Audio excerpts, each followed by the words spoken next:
state, almost every generation, if they had a debt, they tried to pay it off. Well, and that was one of the reasons that we were on a gold and silver standard, because when you are on a gold or silver standard, the government can't make any more money than what they have. Okay. So they couldn't do deficit spending. Deficit spending did not exist until the Federal Reserve gave them the ability. They could only spend what they had. And that's why our politicians like it, because they can spend more money than they have. They can go in debt, and they can give all these programs and perks to people to buy their vote. Because if it comes to my district and you made a program that I like, I'm going to vote for you. I'm going to vote for you. Exactly. It's called pork. Pork. Fat. And I'm reading in the stimulus bill that there is just, that's all it is pork. People don't realize it. I think I read it was 1,100 pages, and zero congressmen had actually read it, including the President of the United States, had actually read the entire bill. Ron Paul said that there were special interests that had more knowledge on it than Congress. That the night before the vote, there were 5 copies distributed for the House to share, to read. And they've thrown things in it. I mean, people are still getting through this bill. They've thrown in things about health care.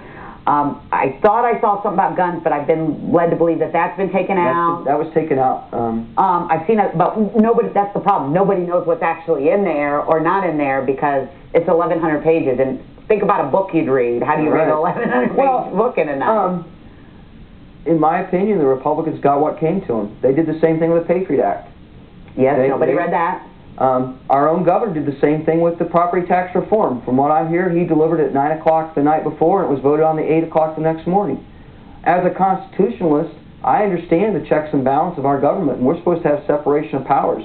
In my mind, any executive branch that presents legislation is patently unconstitutional. Right, because it has to start in Congress. It has to start in Congress. It is our legislators' responsibility to initialize and author legislation, not take something that's shoved down their throat. And with this Democrat Congress, now it's very easy with a Democrat president, very easy for things to get pushed through without being read. And it's not even that it might be not a bad thing, it's somebody needs to read it. Right. To find out if it's good or bad. Well, I don't know if you're familiar with a website called downsizedc.org. I am. I'm a member of it.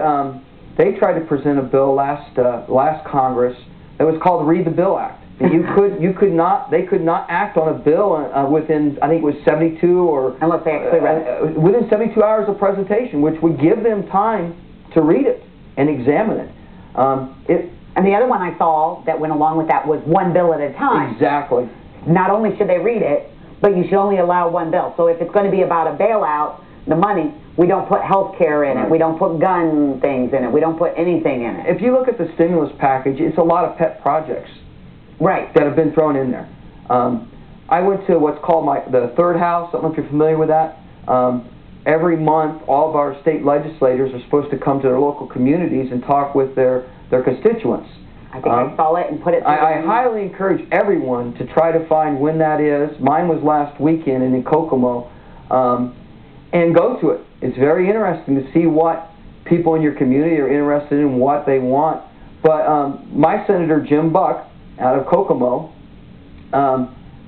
was asked if they knew, a lady got up and said that President Obama had said that there would be a website, and I saw it today, it's called, I believe, stimulus.org, where people could track and see exactly what the stimulus money was and where it was going and how it was being spent. And she wanted to know if the state was going to do that as well. And he, as well as another state senator and my state rep, Ron Harrell, none of them had seen anything. Ron is a Democrat, and he said his own leadership had not presented anything to him on the stimulus. So we're not going to get to watch where Indiana spends They don't even know. Senator Buck made comment. He's part of a group called ALEC, which is American Legislators. I can't remember the rest. ALEC is what their acronym is. They're supposedly Jeffersonian principle. He said that he was in a study group with them, a national study group of legislators from all the country that were reviewing it, and that they believed that in the next 2 years we were going to see 30 to 50% inflation, which makes sense. In the last year, our money supply, the amount of money that's been printed, has doubled. So when you double something, the net value of it's going to go down. So explain inflation, because I'm still learning this. What is inflation? Inflation, as I said earlier, is a nice way of saying debasement. What it means is that your dollar no longer buys what it has. You have to inflate the amount of money you're spending. So if it costs me $3 for a gallon of milk right now, and you had 50% inflation, it would cost you $4.50 after the inflation. Okay, so in a couple years, if we have this 30–40%, what I'm buying at the grocery store, but what I kept saying is they've always taught us this is just regular rising prices. It's a fundamental fact of a fiat currency. That's just... something I wanted to mention earlier is a lot of people don't know what the economic system we have is called. It's called Keynesian economics. It was developed in, I think, the 20s and 30s by a gentleman named Keynes, K-E-Y-N-E-S. I'm probably not pronouncing it correctly. He was a socialist. One of his most ardent admirers was Karl Marx.